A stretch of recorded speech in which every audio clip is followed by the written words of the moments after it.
nervous? A little bit. Are you nervous? A little bit. The people. Okay. What if the people don't like you? Well, fuck the people. They might not like me, I'm though. here for you, so they can like me or not. Hi, Code Monkey. Hi, Shannon. Welcome back to What They Don't Say. Today, we have a special guest on, my boyfriend. We are going to be covering what do you do when your partner tells you that they've been sexually assaulted? Run. Sorry.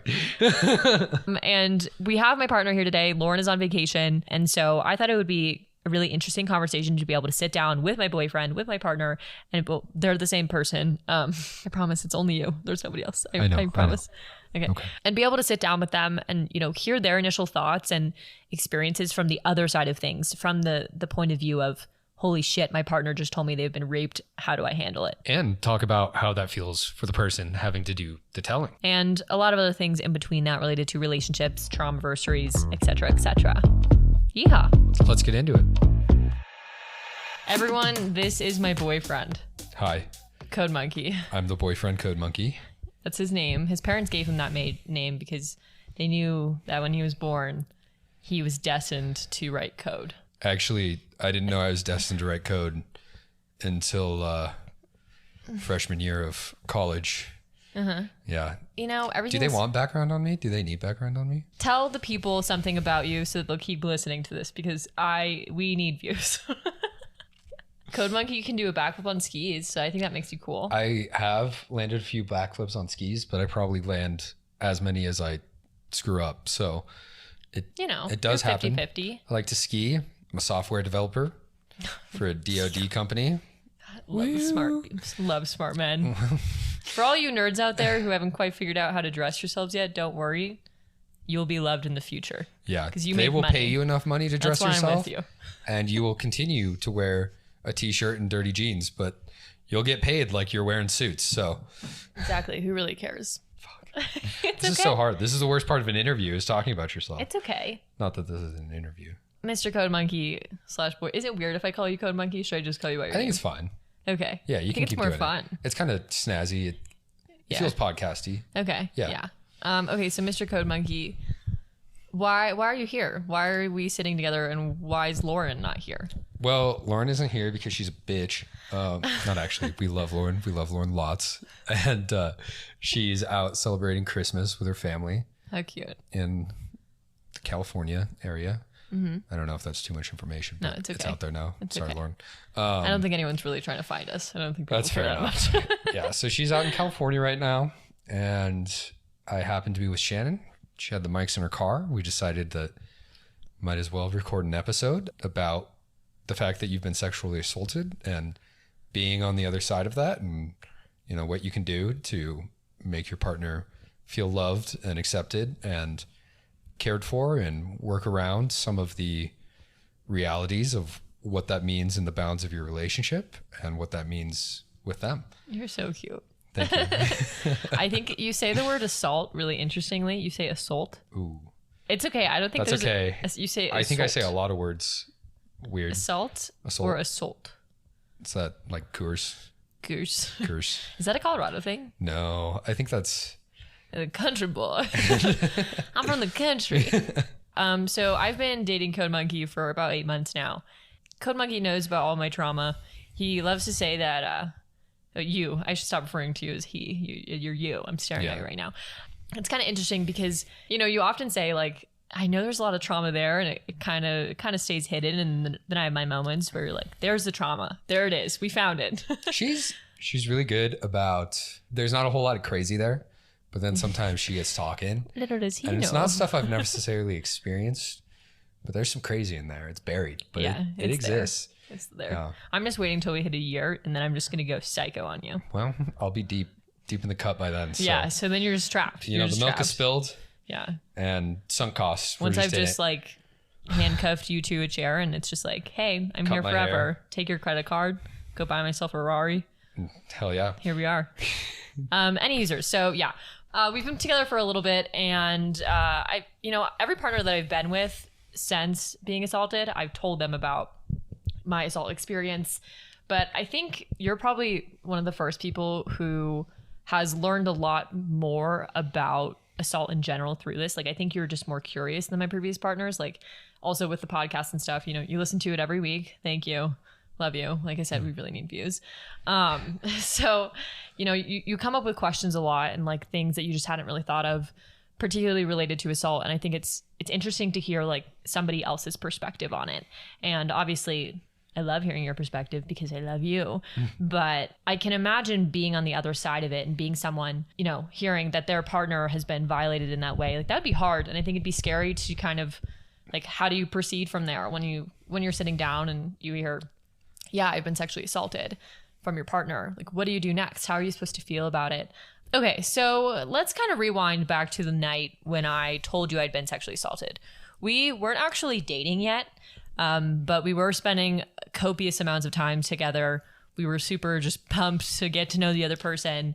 And you had tentatively invited me over to your house over spring break. Like all of our friends were in Mexico. We were one of the only people still in Boulder.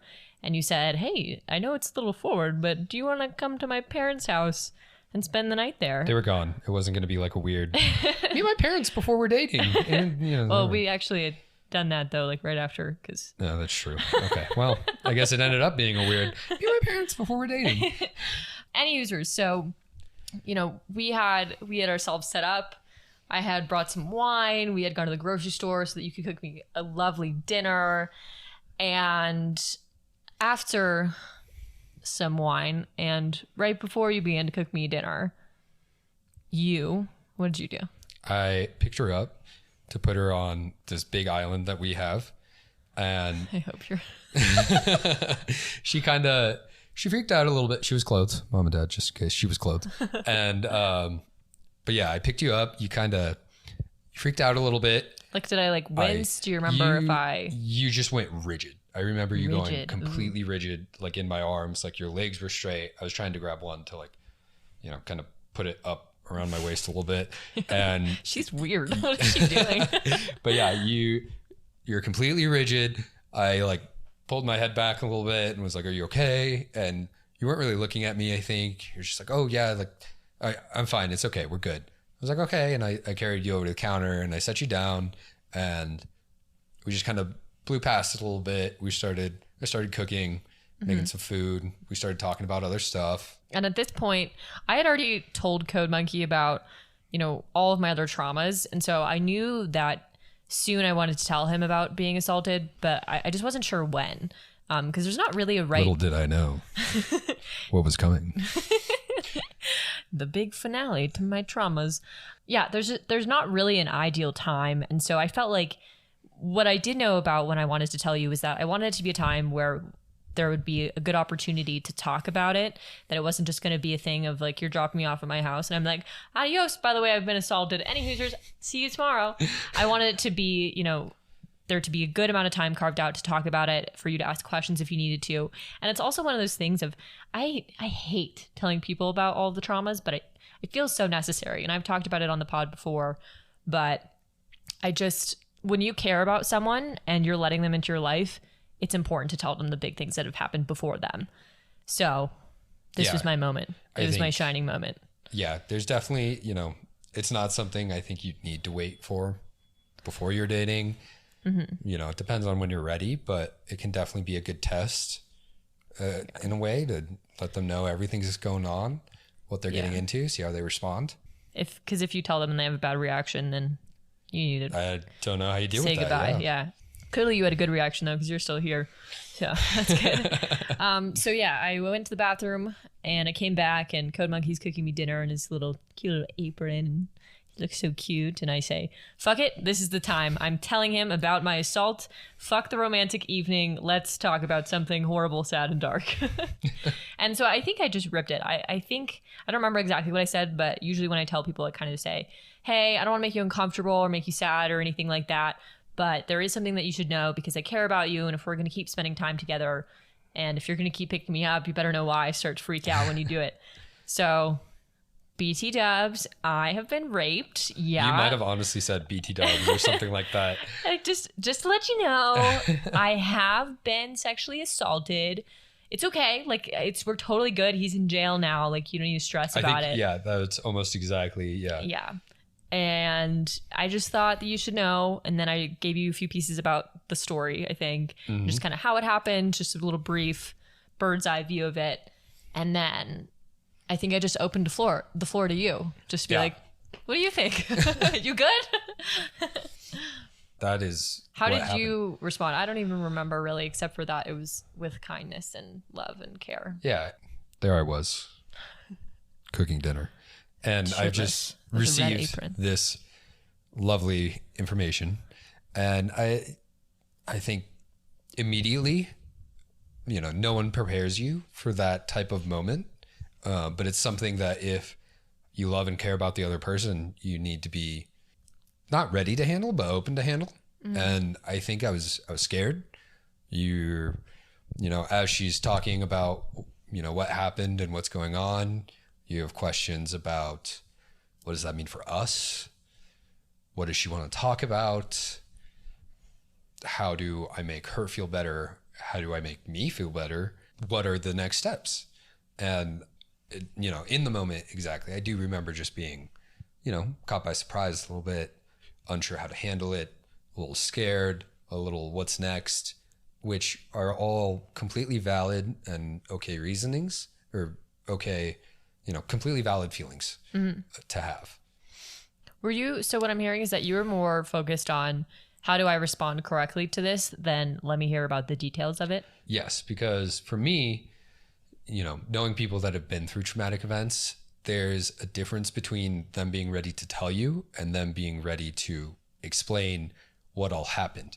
And those are two very different, places in the trauma recovery process. And sometimes people are ready to say, hey, I just want you to know this happened. And hey, I want you to know this happened. This is what exactly happened. This is how it made me feel, all of that. And I think the best thing you can do is just be open to whatever situation they're in and just be very open with your questioning and very gentle with your questioning at first. Yeah, not asking about details of it necessarily, but more just checking in on like, what can I do as a partner for you moving forward now that I have this information? And I think specifically with the trauma of assault, it's more of an ongoing conversation that you and I at least have in our relationship. It's a very ongoing conversation. Yeah, like I feel like once a week or something, we're talking about it to a degree, or maybe not quite that common. It's this thing of realizing that there's a lot more trauma that comes with being assaulted in little pieces. And so kind of like opening up over time with you or with your partner is something that I think is probably pretty common because there's a lot that trails after assault. And I think like anything, it doesn't have to go perfect the first time. I think as long as there's like the conversation, you mean? I think as long as there's love and a slight bit of curiosity and your head's in the right place and there's openness and communication, it's a very ongoing talk. There's things that they might not think about in the moment that they think about in other moments and want to tell you. And that's okay. It doesn't have to be perfect the first time.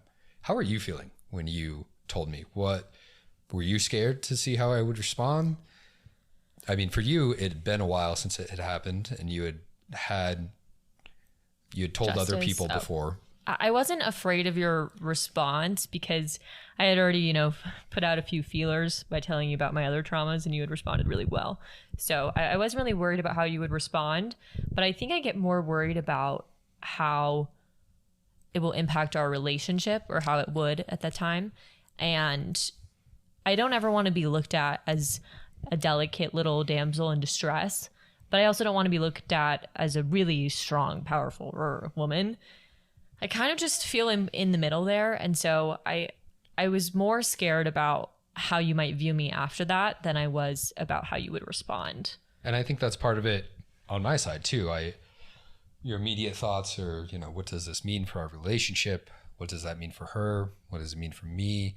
Is this something that needs to be talked about a lot? Is this something, when does this come on in the middle of the day? When does this come out during sex sometimes? Like, those thoughts run through your head of what is this going to mean? And there's not always answers right at the start. And those are things you guys have to figure out together. You have to work through over time, which is totally okay. And I think the way you work through them is by talking about it. It's Yeah. really simple, but we've talked about this in other episodes, but people get uncomfortable with sex in general. And sexual assault is an incredibly uncomfortable topic to talk about. But the way to tell your partner and everything that you tell them after about the assault, the way to go through that successfully is to literally just communicate.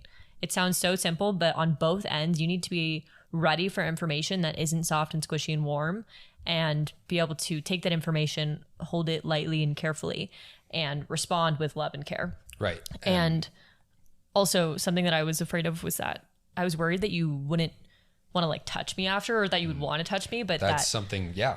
It would be scary. Like, oh God, now I know she's been assaulted. So like, what if I touch her in the wrong way? And what if it like triggers her and then it feels like it's your fault, but it's not your fault. You know, it's the rapist's fault in my opinion. But I didn't want you to feel afraid to kiss me or touch me or pick me up or whatever because of having that information. And as cliche as it is, I think, especially in terms of if someone's been assaulted in your relationship, well, in any relationship, you need trust and you need communication. Trust. And Trust. as I've gotten older, you know, I've just realized it more and more. That's the building blocks to a strong relationship. And when there's been sexual assault or other traumas that have gone on, that needs to be even more present. And you need to be able to trust your partner you need to be able to truly trust. If they tell you, hey, I'm okay right now. And if you're having sex and they say like, hey, I'm good right now. You can touch me. You can kiss me. All those things. You need to try as hard as it is to put your knowledge of what happened in a box, put it away and treat them as you will, because those fears are there. You know, those first couple times after finding out, those first couple times having sex, you know, that's, you know, what if I do something wrong? What if I do something that she doesn't quite want or doesn't quite like? And so it's there that those feelings, that fear is there. And the best thing you can do is have very communicative sex, you know, asking if things are okay, and then be very trusting. When your partner says, I'm okay, they're actually okay. And I think the flip side of that is if you're telling your partner you're okay, you need to actually be okay. And you need to feel comfortable that if you're not okay, you can tell them, and hopefully they're going to be able to respond correctly. Because if they don't, then, you know, that is kind of its own answer about who that person is, and maybe they're not ready to handle something like this in their life. When you say something like this, you mean the assault. Sorry. Oh, okay. Yeah. I feel like you're someone who's especially in tune with my negative reactions. And by negative reactions, I really mean like my triggers that I'm having. Because I think sometimes you notice before I even fully realize it, and you like immediately stop. And it's a thing of, are you okay? And I don't think that like people who are listening to this might think, oh, that's kind of weird. Like you just have to stop having sex and say, are you okay? But it's not weird. Like you should just stop and check in with your partner. I think in general during sex, but especially if you know that your partner's been through trauma with that. Any users, I feel like you're particularly in tune with that with me. Do you like know why? Like what are the things that you notice? So yeah, I think there can be a lot of levels to that. And, you know, I guess if we're gonna dive into the sex thing, you don't want to be that guy that's, you know, constantly, are you okay? Is this okay? Blah, blah, blah. Because then it makes the other person feel worse. Yeah. It can make them feel worse. It can take you out of the moment, things like that. And that's potentially something you have to work towards, getting into that perfect sync. But so I guess we can take it back. The first couple times after that, I was worried. It was totally there. I was worried about the way I was touching you. I made it a point to not pick you up for a little bit just because I was worried. And I wasn't sure what other triggers there might be, if there were things I needed to avoid, how gentle or rough I could treat you, which is true, you know, you're not sure. So she's been sexually assaulted. Does this mean handcuffs are off the table? ? And, you know, we haven't necessarily used a safe word, but that could potentially be something that you could explore with them. Yeah. Because it might be easier to say red instead of, I'm experiencing a trigger right now. Flashback, please stop. But the fear is there. And I think you can start with communicative sex. Consent is hot. It's kind of, you go. can sit there and, yeah, baby. can I take your shirt off? Can I take your pants off? Can I do X, Y, or Z? And say it louder for the people in the back. Can you say it slower? Can you say that again? You want me to say it again? Yeah, say it again. Take your shirt off. Take your pants off. No, can I? Can I take your shirt off? The Oh, consent fuck. part. We flipped there. Wow. Yeah, don't forget the consent part. May I take your shirt off? Yeah, May I just those unzip your first couple pants? times, understanding that it's part of the reality and working with it, and it can get better from there when you both find out a little bit more about yourself. But then I think as a guy or girl on the other side of your partner being sexually assaulted, you have to be very mature, where if the switch flips, it has well and truly flipped, and you need to be able to put it away. Put your pants back and on. literally, you need to be able to take a step back. And the way that I've gone at it is ask questions immediately to say, do you want physical affection at all? Do you want to be touched? Do you want me to not touch you? Do you want to talk about it? Do you not want to talk about it? Do you want to turn on a show? Do you need some time alone? I can leave the room for a little bit. I think just being completely open to doing whatever they need is important. And there can be frustrations there. It can be hard. If this is someone you truly care about and you want to pursue a loving and caring relationship with them, you have to be ready to just stop. And that's okay. That's just the reality. No matter how turned on you are, exactly. No matter how into it you were. Because I think you and I have even had times where we're having a blast. We're in it. We're there. We're having a good time. And then all of a sudden I start to have a moment and you stop immediately. And it's sad to say, but I'm so impressed by the way that you just can immediately come out of that super into it, hot and heavy moment just to like, are you okay? Because the foundation of sex is really making sure that the other person feels good. Yeah. And if you need to walk away for a second, that's okay too. Yeah. You can get up, take a piss, do whatever you need to. Yeah. Grab a little bit of water. Yeah. Come back, be ready to support your person.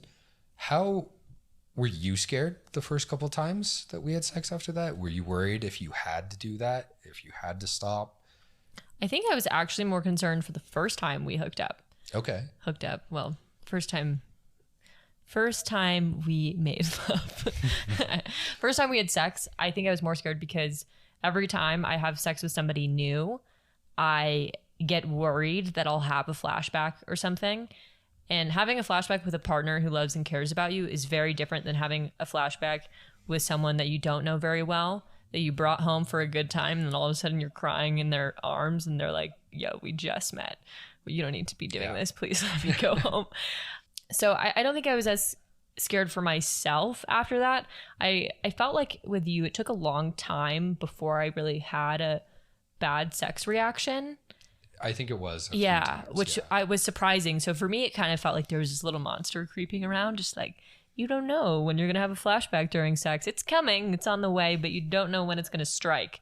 And so I was kind of just waiting for that one moment, and where I had a little breakdown and it happened, and you handled it well. So I was scared for the first time we had sex.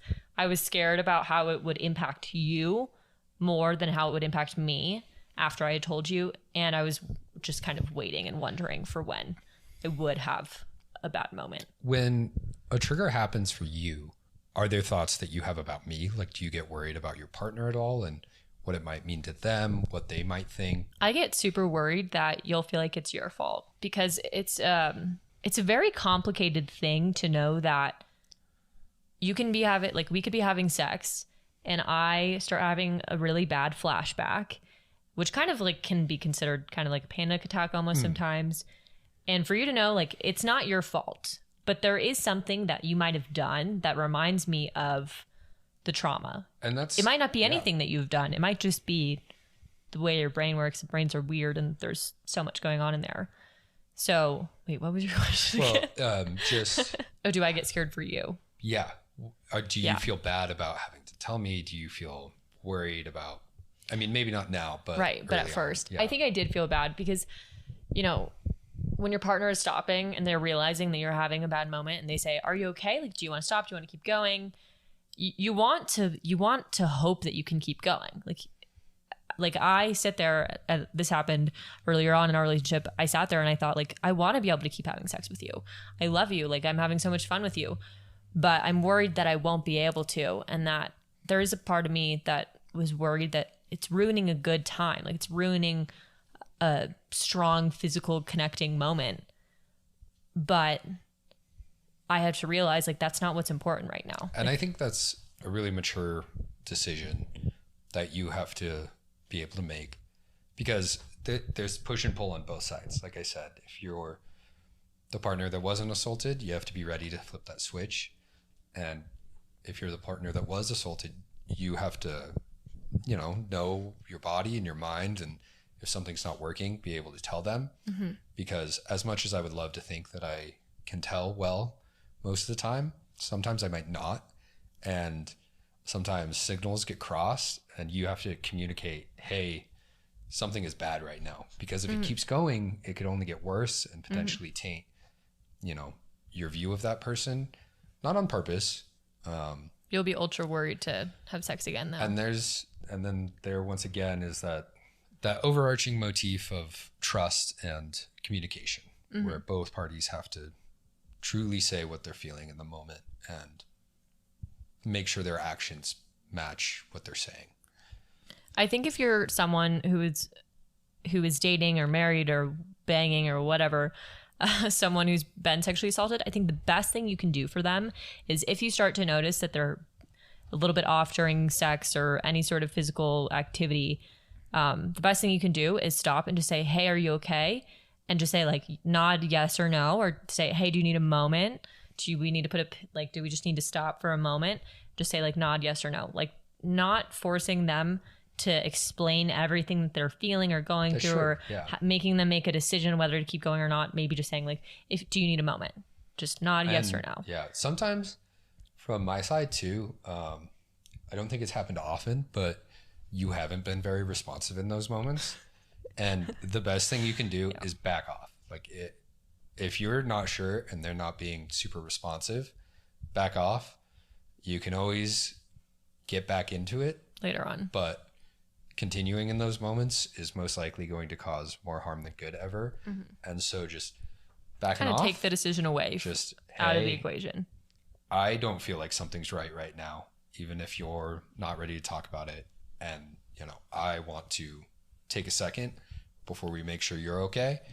And you just got to be aware of what's going on. Kind of switching gears a little bit, what's a preconceived notion or sort of a thought that you had about sexual assault that is different now that now that I've been sexually assaulted, and now that you've kind of, like, learned more about it in general? Is there any sort of preconceived notion or thought you had before? I think the preconceived notions that I had about sexual assault before college, BC, there was, my preconceived notions were, I realized that it was something that happened, but it was never a reality for me. And then there's kind of steps to that. You start going through college, you start talking to some of the girls around you that are your friends, and you realize it's things that have happened to them.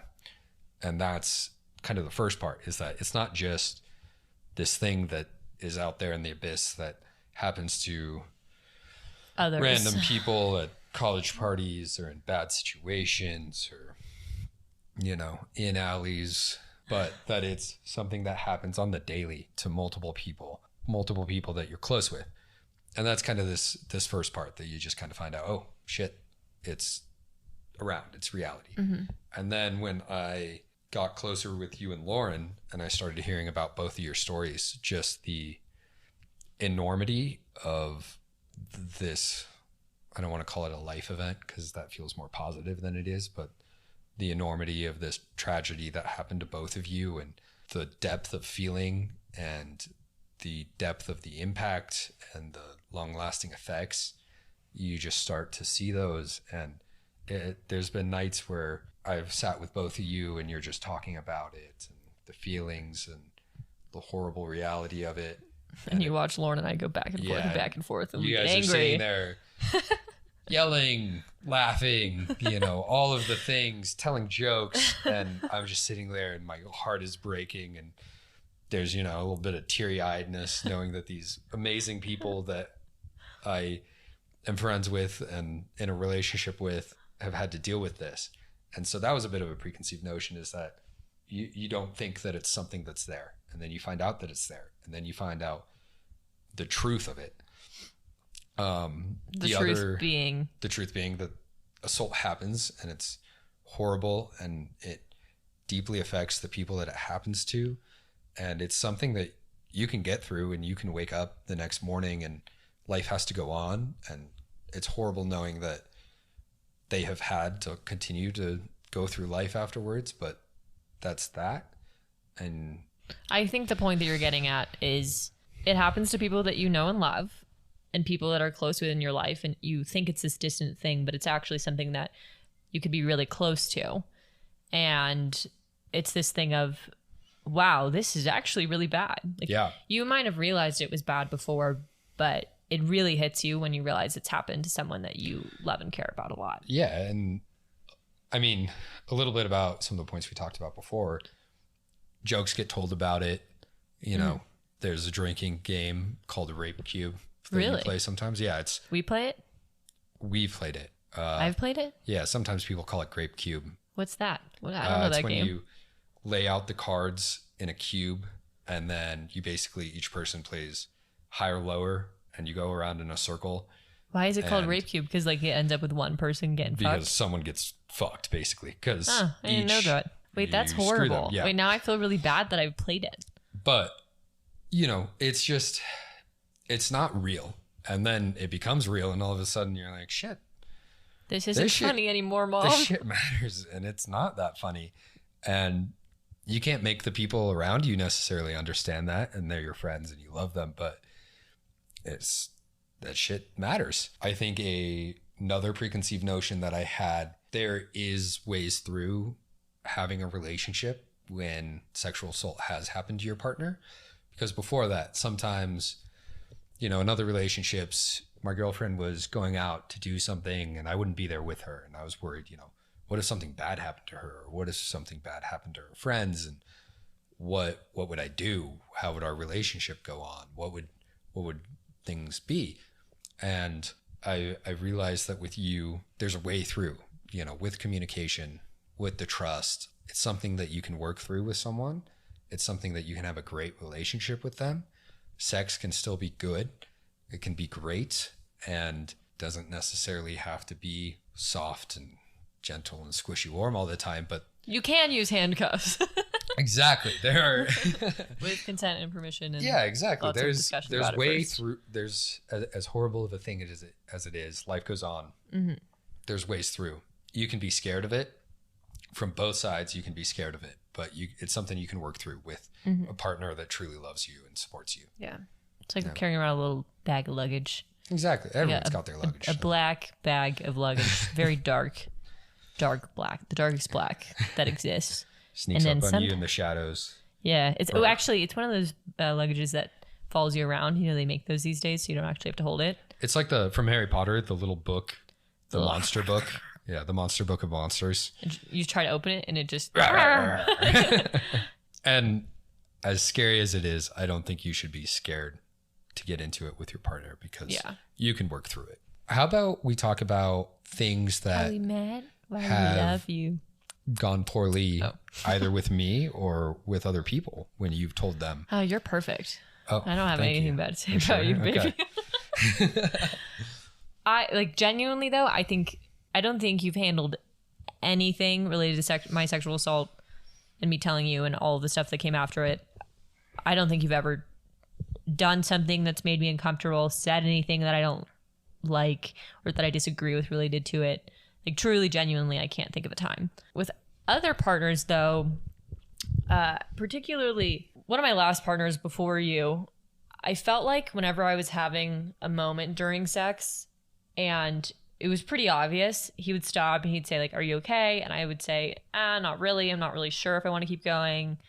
And then maybe he would pause for a few seconds, there would be a small moment of break, and then he kept like trying to touch me and like try to get back into sex with me, and that felt really disrespectful it's disrespectful to what I've gone through, and it was him trying to like get back in the moment and in the mood, and maybe he felt like, you know, maybe if we just like keep going and work through it, then she'll feel fine. But so I didn't appreciate that. I mean, yeah, again, flip the fucking switch, be mature, be a man, or a woman, or whatever. And the thing is too, is there's been nights that things have happened with us, and I think you've gotten back into it. But the stance that I take is, when you have had a moment, I make it about you completely. I ask you what you need. I ask you what you can do, or what I can do for you, and you stop. And after it's okay if you get blue balled. I let you, I might give you some kisses on the head or things like that, but I let you kind of lead back into it if you want it. Mm-hmm. And it's scary too, going back into it after you've just had that moment, because it's fresh in your mind.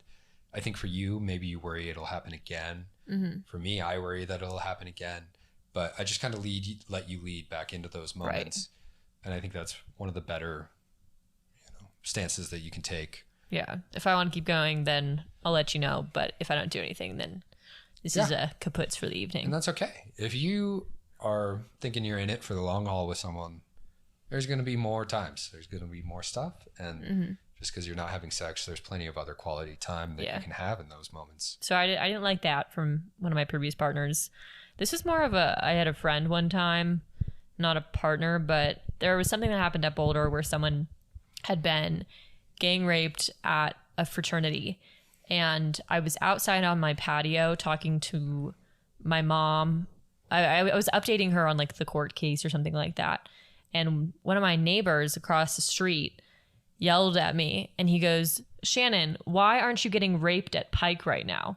Because Pike was the fraternity where it happened. Sorry if that's a controversial thing to say, but first of all, that was like a really random, weird thing to yell at me.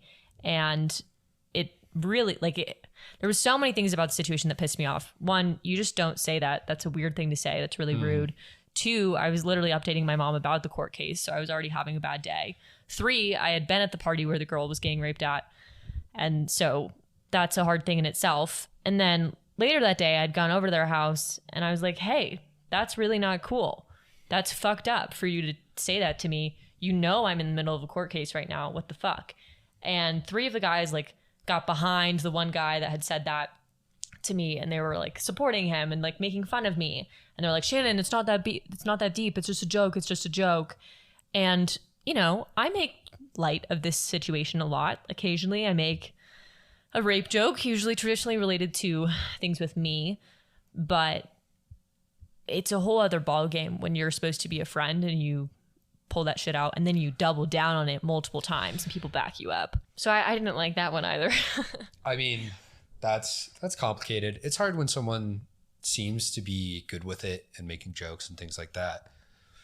I think you got to be a bold motherfucker to make your own jokes. Mm-hmm. Especially when you haven't experienced it, yeah. Maybe it happens to land and it's okay. But if it doesn't, and something, if they're not okay with it, back the fuck off. Yeah. There's no need to double down. And I think pulling that into a relationship, hopefully you're not probably making jokes about it. Maybe that's how you work and you're okay with that. But yeah, it probably shouldn't be. Yeah. I think you shouldn't be terrified to make mistakes. Sometimes the mistakes can happen, but you need to be able to back down, let them explain why it was wrong, and do your best to not have that happen again if you did happen to make a Respect mistake. the pouch. Yeah. I don't really have I don't have a whole lot of other examples off the top of my head. I think mainly when I've told previous partners, some of them get really upset and they're like, well, your term would be, let's break this guy's fucking kneecaps. Let's take some kneecaps. Take some fucking kneecaps. Yeah. Other people's response, I had one partner in my life who just was so angry for me and was a little bit concerningly angry about how badly they wanted the rapist, to suffer. I think that's definitely been some complicated emotions for me, for sure. Really? Do tell. Especially with both you and Lauren, because I am relatively close to Lauren. I think she's a friend. Mm-hmm. Well, she's definitely a friend. I love her. I feed her and house her on numerous occasions. When you told me, I mean, and some of the things like we were talking about, those nights where I've sat listening to you guys till late in the AM, it makes me angry. It makes me sad. I understand that it's not about me. And so I think people need to know those emotions are valid. Don't make it too much about you necessarily though, but it's okay to be angry and sad, and tell your partner that you're angry and sad for them. Yeah. Yes, of course. And you don't want to pity them at all, because these are people that have been through something that you can probably never imagine, and they still get up and put their pants on. And so frankly, you can too. Fucking get the fuck up and put your pants on. But you don't want to pity them, because they are strong people. Right. Just because, well, fuck that. I don't know how that sounds, but they're strong people because they've made it through and they're keeping going. And so the best thing that you can do for them is treat them with the love and respect that they are, doing things every day, and be supportive of that. And that anger and that sadness is completely valid to have. I think it's completely valid to voice. Try not to make it about yourself, but have those conversations. I don't know if they necessarily lead anywhere, and that's okay. But it's just good to be open with the emotions that you feel for your partner, in not a pitying way, but just a loving and, supporting way. So not everybody celebrates traumaversaries. Some people do. And by some people, it's usually me. Because I just, for some reason, I have to, I remember all the days, and that's a little frustrating. Kind of wish I didn't know what day I was sexually assaulted. That way I could just, know the time of year, but not have to deal with rut-row. It's happening on Wednesday. I didn't tell you this year when it was my cute little sexual assault traumaversary. But I guess what could you do? Let's pretend that, okay, here we'll role play for a second. Okay, we're role playing. I am a nurse. I'm just kidding. Doctor. I am a student. Professor. Gotta be careful with that one. Anyways, okay, role playing. Hi, Code Monkey. Hello, Shannon Porter. So next Wednesday is my sexual assault traumaversary. Sounds good. I'll be fishing. I'm a little bit nervous because I don't really want to do anything for it, because I don't really want to draw attention to it, but I might just be having a hard day. I don't want to have to talk about it, but I might want to talk about it. So I'm letting you know that. Is there anything do you have any thoughts on that? Yeah. So as the Code Monkey, you need to man the fuck up. Yeah. And be ready to deal with that. Not that it's anything you are Code Monkey, to deal with, but again, always just ask some questions. Just say, okay, so you're not sure how you're going to feel about it. You might want to talk about it. You might not. Don't make them make decisions. On that day, yeah. I mean, especially if they're a woman, don't make sure they're not making decisions, because that's just a good way to cause some stress and whatever. Tumble down the deep end. That's the thing. I guess you might be working, you might have things going on, but do your best to plan what you can. I think you first start with, do you want to see me? And because sometimes they might not want to see you. Sometimes they might want to see you. It could go either way. If they don't want to see you, maybe you can DoorDash them some food. Maybe you can drop them off some food. You can just go, give them a hug, tell them you love Coffee. them. Bottle of wine. Yeah, be right there to be there to be communicative and be there in a physical way. But if they don't want it, that's okay. And it's something you can deal with. But if they do want you there, but they don't know what they want to do, I have a few plans. We're just going to hang out and watch some movie plans. Maybe let's go out, take a hike, take a drive, something plans. And I think the best thing you can do is just be flexible, because it can be an incredibly hard day for people. And it's not your day is the big thing. That day is not going to be about you. It can potentially be a very good day for your relationship if you do start talking about it more and getting into it. Connection. But yeah, I just think you need to be ready to be there for your partner. And if you're in a position where you're unable to be ready for your partner on that day, then try and do some nice things for them. Send them some flowers, drop them off some coffee, DoorDash them some food. Give them a time that you can be there soon, maybe plan a date for the weekend or something, but something to look forward to. Yeah, exactly. After the hard day. Just do your best. Having all that ready can be a lot, and maybe you're a bitch and you think that's unfair. Or call them out, baby. Yeah, maybe you're just a bitch and you're not ready to deal with it and you think it's unfair and you're not ready to be able to be there for that person. But if it's truly someone that you want to be with and support, you need to understand the reality of the situation and be able to cater to them that day and be loving. And frankly, on all days, because this stuff, the traumaversary doesn't have to be the day it happens. It could be a random day. Yeah. And you just have to know that that's part of the reality of the person you're with. And there's nothing, you need to make sure they don't think it feels unfair or that they're worrying about the way that you're feeling because of what they're doing. Mm-hmm. Them being the partner that was sexually assaulted. That's the reality of the relationship you're in. Mm-hmm. And that's okay. There's plenty of other things that can happen to someone that come with their own realities. And if you love the person, I know I keep using that, but it's true. If you love the person and you want to be there for them, you will.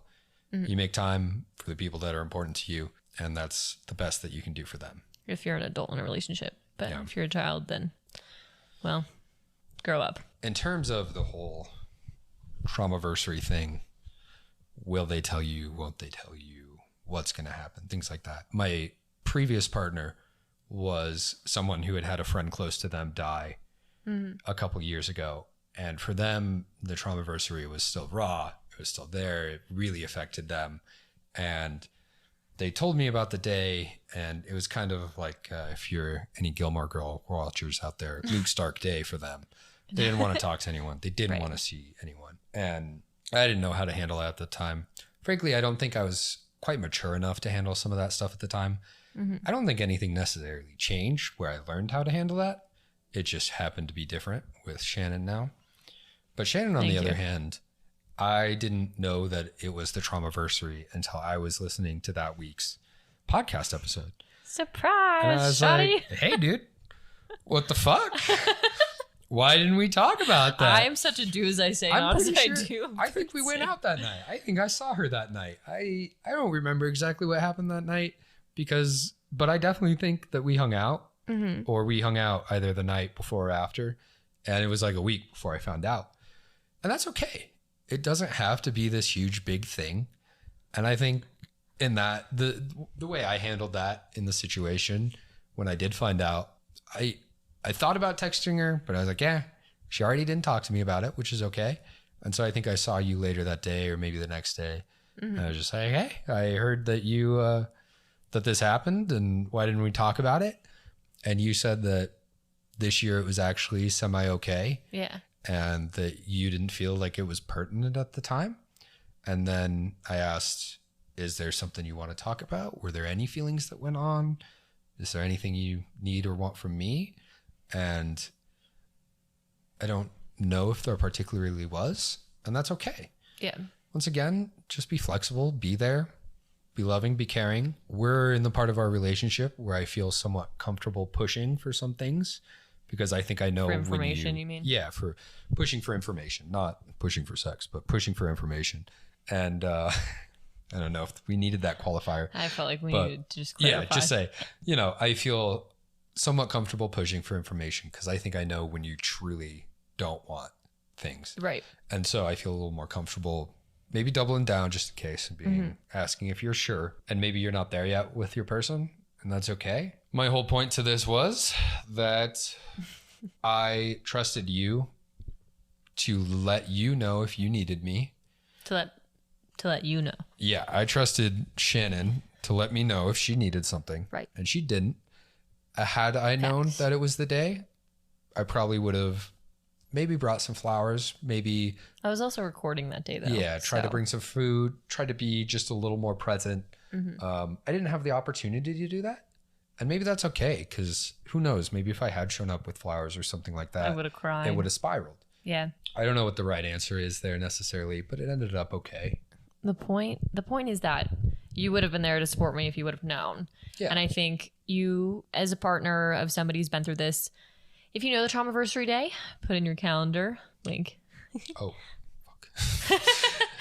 I think put it in your calendar just to kind of, know it's coming up, have kind of a week or a few day before alert. That way you can ask your partner before the day, hey, what do you think you want? If you're not sure at all, I'll ask you again on the day. And it's tough because there's some people, like my mom was talking about how she has a friend whose son died, and the dad like doesn't want anybody to text him on the death anniversary because he doesn't want to remember it at all.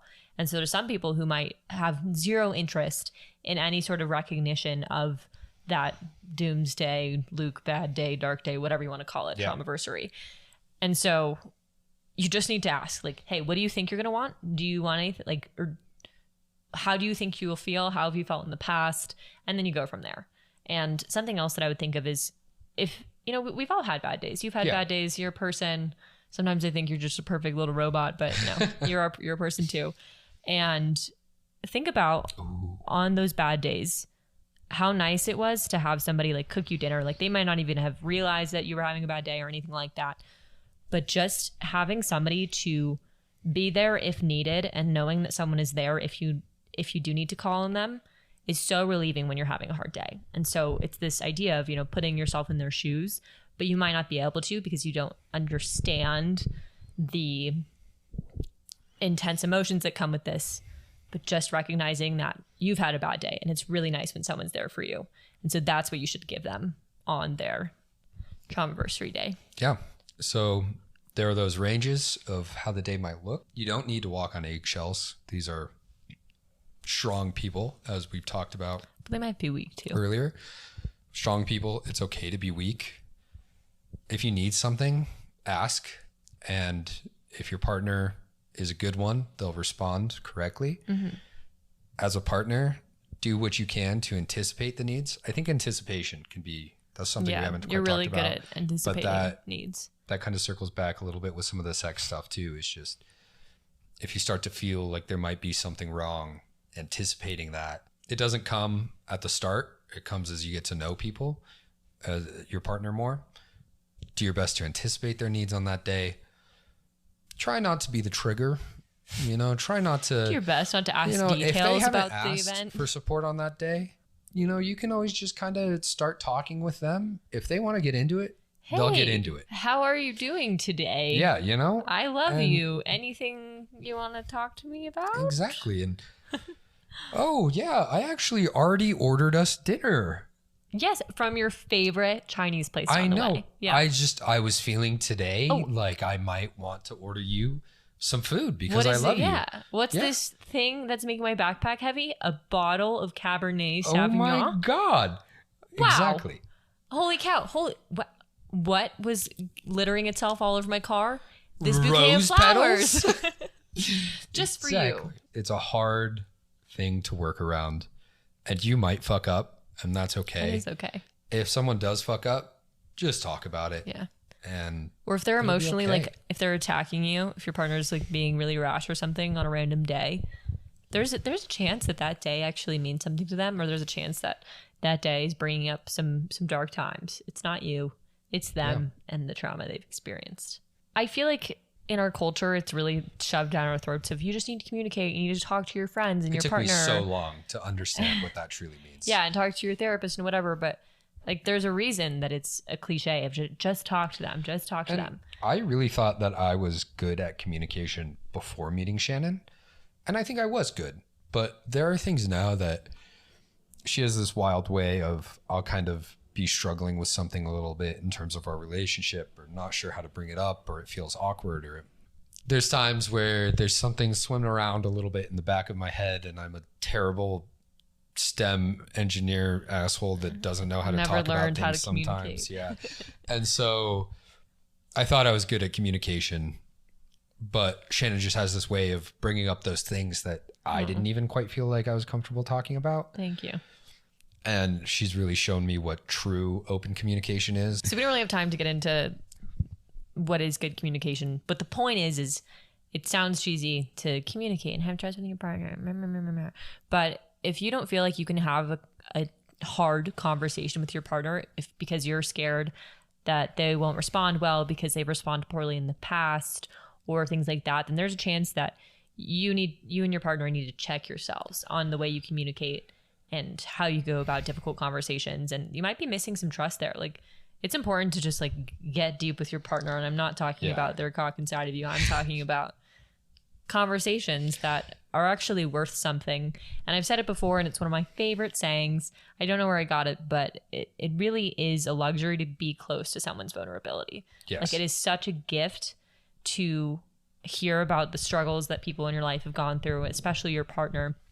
And you need to treat it with such respect. And the way you treat it with respect is by being open to communication and asking the harder questions when they need to be asked, and just listening when somebody needs to be listened to. With this, we'll dance a little bit around the communication, but with the trust, I have a little more to say on that. Trust. With my previous partner, I didn't trust them to be able to tell me when they weren't feeling okay or when something was wrong.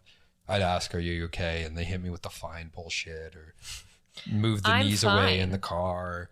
Everything is fine. I didn't realize, but I didn't trust them to be able to tell me when something was wrong.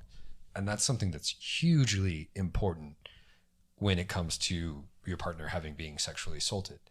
Like we talked about earlier, you have to be able to trust them to tell you that they're okay or they're not okay. And then you have to be able to act on that. Because if you don't trust them, you won't be able to act on that. You won't be able to continue that conversation, continue the sex, stop the sex, all of those things. Wow, I just made it about sex, but continue the conversation, stop the conversation, act the way you need to without questioning yourself. I'm a huge overthinker, and it was such a problem in my last relationship. And I thought it was my fault. I thought it was me overthinking everything. And while I do still overthink sometimes, I've realized that having Shannon, who I trust to communicate things with me completely, it's able to just stop the overthinking in its tracks, because I can say, "Hey, is this something we need to talk about? Was it my fault? What's the issue?" And when you tell me this was the issue, no, it's not your fault. Yes or no, I want to talk about it. I completely trust you, and I'm able to move on with my life instead of constantly questioning the things I'm saying and the actions I'm taking while I'm around you, which was something that was prevalent in my last relationship. Thank you for sharing that. Yes, of course. I think the only thing that this doesn't apply to, with you trusting that I'm being honest with you, is when you tell me you're not hungry or you're not tired. That's where the anticipation comes in, boys. Also, I love when you say, you go, like, "It happened today." No. We won't go with today, but I love when you say, "So are you hungry?" And I say, "No." And then you make food for yourself. And then I say, "Can I have a bite of that?" And you say, "Sure," even though you know that I said that I wasn't hungry. Well, normally there's extra on the stove. And then you say, "Do you want more?" And I say, "Well, I don't want to eat your food." And you say, "Well, don't worry, I've made extra."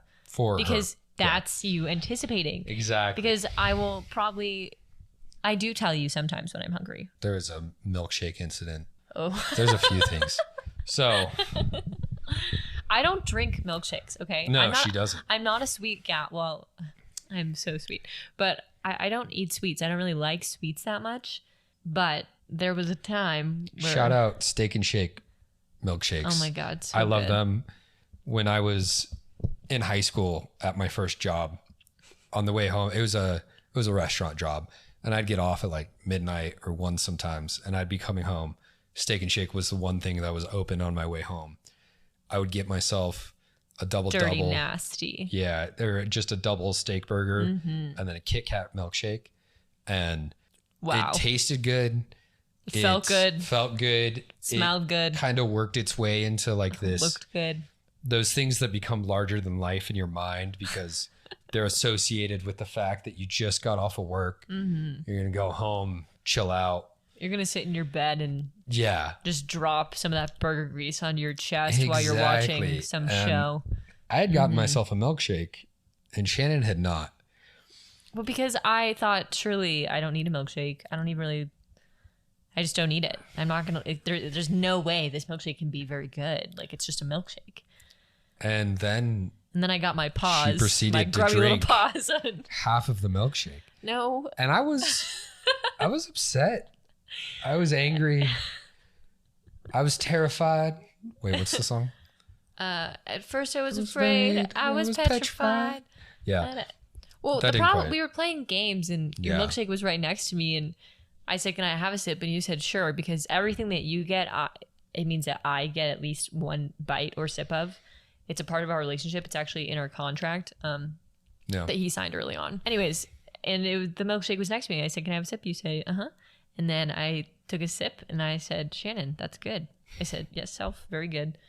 And then I put it back. And then about 60 seconds later, Self said, I think I want another sip. And I said, I think that's a great idea, Self. So then I grabbed another sip. And this went on. And every time you get up to go to the bathroom or something, I thought, oh, this is my chance. He'll have no idea that I'm drinking his milkshake. Long story short, your partner might not tell you when they're hungry or not, but it's important to figure out a way to trust that when they say they're okay or not. They It's actually okay. mean it. You know, it's around hunger and things like that. But when it comes to these very serious matters, you have to trust your partner to tell them what you're feeling. And, you know, For them to tell you what you're feeling, and what they're feeling. On the other side, if you have been sexually assaulted and you're telling your partner things, it has to be the truth. Because if it's not, it has a way of sneaking back in and causing issues. And they might be acting on what you told them and it could be wrong.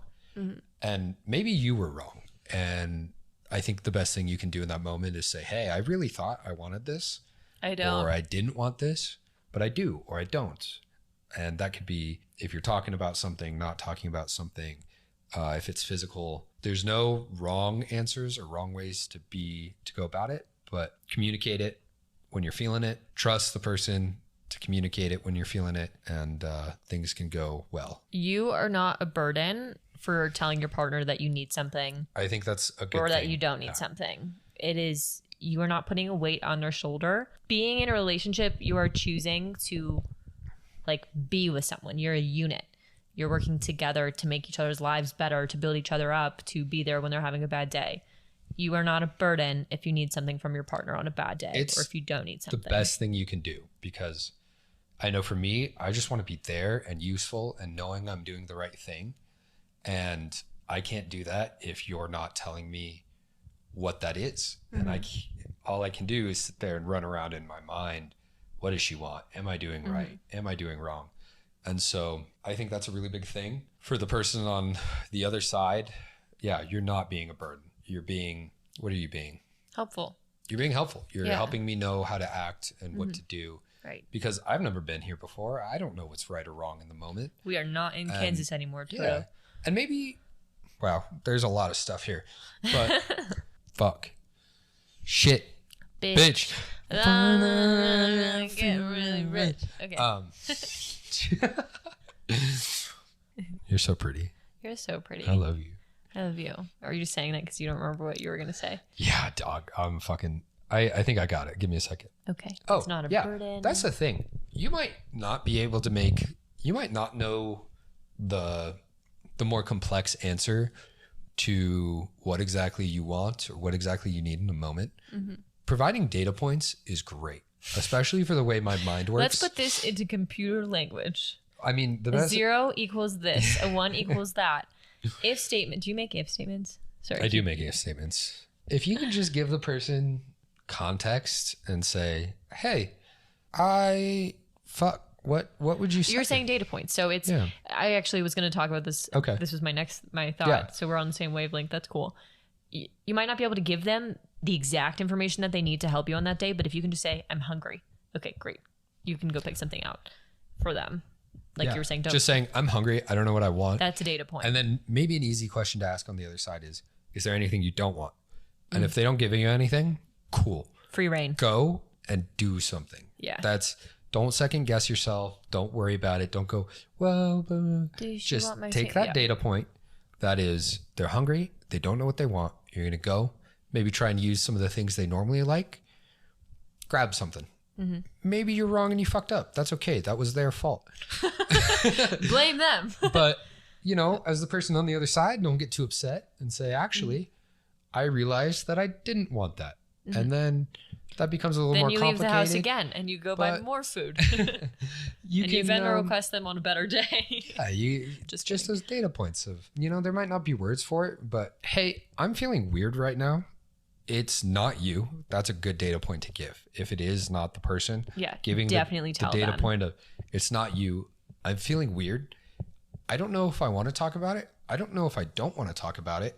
Can we do something? Mm-hmm. And the other person, do you want to do something active or not active? The hard response to that is, I don't know. Well, that's okay. Pick something and go after it. Start something not active and then go active. Yeah, you don't have to have the full complexity. It's like a flow chart, know? Knowing exactly what you want, what you don't want. But if you can just throw data at the other person and then let them handle it, that can take a lot of weight off your shoulders. Mm-hmm. And again, the trust, the communication there, it's important. And it allows you to operate, I think, in the best way possible to get through the complexities of your partner has been sexually assaulted. On that note.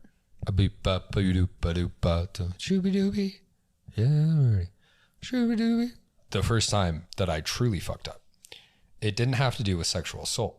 My code monkey. Also, for anyone who thinks that's gross, grow up. Okay, call your boyfriend or partner or girlfriend, whatever, gross names. Call them. Sometimes Snuggly, dumpling. Yeah. Gumdrop, Pooh Bear. Yeah, we always do that for fun, but deep inside, I think it's awesome. Yeah. Deep inside, I think that's my snuggly wuggly Pooh Bear. That's disgusting. I'm so sorry, everyone. I love you. I love you too. So anyways, my perfect boyfriend is also a human. Like I said earlier, sometimes I can't believe it. But we had an incident earlier on in our relationship. I fucked up. I didn't know I fucked up either. He didn't know he fucked up. And this feeds into the thing of just trauma in previous relationships in general, or trauma from previous relationships. For some context. So sometimes I get tired. It happens. Sometimes I get tired when I drink. And it's something that my house, the people that I've been living with, kind of knew. There's this one time in Steamboat, everyone was drinking. We were going out in a few hours, and I just got tired and a little pissed. And I laid down right next to the speaker and fell asleep. You just took a nap. And 2 hours later, I was ready to go, man. I was ripping. I was ready to get back in there. Other times, sometimes it happens. I don't know why. Sometimes I like to take a little nappy poo where the energy is happening. Just in the middle of a group. Necessarily. And just pop a squat and fall asleep. It's not a fully alcohol-induced slumber. It's more just like, I know if I shut my eyes for 5 minutes, I will be a better person than if I don't. Yeah. And it'll make me feel better. And so I would do it a lot at my house. And we are at our mutual friends during a party. Wait, can I? Oh, yeah. Go for it. Yeah. So this story is just to clarify that your previous relationships do impact your current one. There's compounding things, and you don't always just start with a clear slate. You need to learn that things from your previous relationship might impact your current one. So we were at a little gathering at our mutual friend's house, and I didn't know that Code Monkey just falls asleep in group settings sometimes. Just take a 5-minute shut-eye moment. And I'm hanging out, I'm having a great time with everyone, and then I realize, where is Code Monkey? I would like to say this was like pre-gamey time, so it was kind of early on, I think, in the party. Early on in the night. It wasn't when everyone's ready to get after it. It was like 2 or 3 drinks in, but it was early on in the night. And I say, where is Code Monkey? And I look over on the couch, and Code Monkey is asleep. And I am furious because I'm assuming that Code Monkey is so fucking drunk that he can't handle himself and that he's just asleep. So I walk my tiny little ass over to him and I grab him and I'm like, you slapped me. I slapped you? You slapped me. You hit me. I woke up to being hit across the face and in a room full of our friends. Wake up. If you need to go to sleep, go somewhere else or something like that. I will not be the girlfriend of someone who is asleep at a party. So first, I was aggressive. Immediate reactions. Hot anger. I think like being woken up by being like hit by someone. Okay, it wasn't that hard. Okay, it wasn't that hard. But I will say there are those times where the anger just flashes through you. And I think sometimes through me or you? Through me. Oh, I mean, okay. like You were thinking about him sometimes, back. you know, you get angry, things happen. And sometimes my fuse is a little short. With Shannon, it hasn't caused any issues. No. I think I've Your grown up fuse a is lot long, baby. in the last couple years. And so that it's an immature anger, but you wake up to getting hit and your eyes are closed. You don't know who it is. And there is hot, fucking vicious justice waiting for whoever just did that. And you open your eyes and it's your girlfriend. Not only is it your girlfriend, it's your girlfriend with the probably worst face you have ever seen on her. She is pissed. And it's not that like, I'm pissed, but I love you face. It's that like ugly something. She's looking at you almost as if you're not you. And that makes she's me sound mad. so scary. It's okay. I love her so much. And there was a reason. There's a reason. Yeah. And So, I came to understand it. but what happened next is I was aggressive towards you. I woke you up really aggressively. And I was like, I'm not going to be the girlfriend of someone who's asleep at a party. Like, either get the fuck up and join the party or go sleep somewhere else where not everyone can see that my boyfriend is asleep on the couch. And then I walk away and then Confusion ensues. Yeah, I'm spiraling.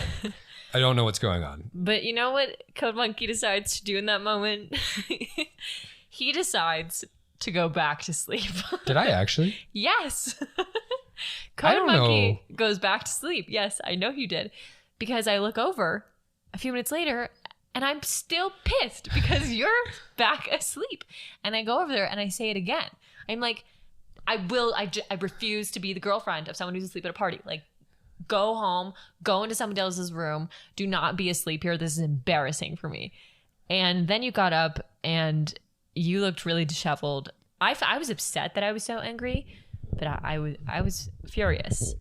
And I don't remember exactly what happened for the rest of the night, but I know that later you said, "Hey, can we talk about the fact that you were really mean to me?" So the thing is too, I set myself timers. I put my phone on my chest and I set a 5 to 15 minute timer, depending on how I'm feeling. And then I shut my eyes. Depending how much slumber I don't always I don't always fully fall asleep, and frankly, it hasn't really happened since college. I haven't done it, I don't think, but it did happen a good amount in college. But I set my little timer and then I wake up and I get back after it. And, you know, so she slaps me. I'm angry. I open my eyes. You see your girlfriend staring at you with a look you've never seen before. Immediate confusion. Immediate, what the fuck? She walks away. Taking my nap, dog. You go, okay. You shut your eyes again. You're like, that was weird. We'll deal with that later. I still got 6 minutes left on this timer. And then you came over and you said it again. And I think at that moment, the way that I operate, and I've come to understand it's not how everyone operates, but I want to handle it in the moment. And so you came over, you said it again. I got up. I tried to show you the timer. I tried to explain it to you. You weren't hearing any of it. You didn't want to deal with it. No. And you kept saying, we'll deal with this later. We'll deal with this later, which is not, it's something I've gotten better with, but it's not how I think I was wired originally to deal with things. My family was always very much in the moment, hash it out real quick, get back into it. And so I think we agreed to put it behind us. Put a pin in it. It was one of the moments that I had to have a lot of trust for Shannon, because in that moment you've been called out. Yeah, sure. We'll go with called out. You've been called out. You feel embarrassed. You feel confused. You feel like maybe you're on thin ice. You're not sure how to act. You're not sure if it's actually okay and if you're actually going to talk about it later, if it's going to be an issue. And so you have to be able to trust that if your partner says, let's stick a pin in it, you're truly going to stick a pin in it. You're going to continue the rest of the night. You're going to continue acting the way that you want and not feel like you have to walk on eggshells. And they're truly going to put some of that anger away and deal with it later. And that was one of the first big moments I feel like I really had to trust you that it was okay. We would talk about it later and it would be all right. And when we did talk about it, come to find out, there was 2 misunderstandings happening here.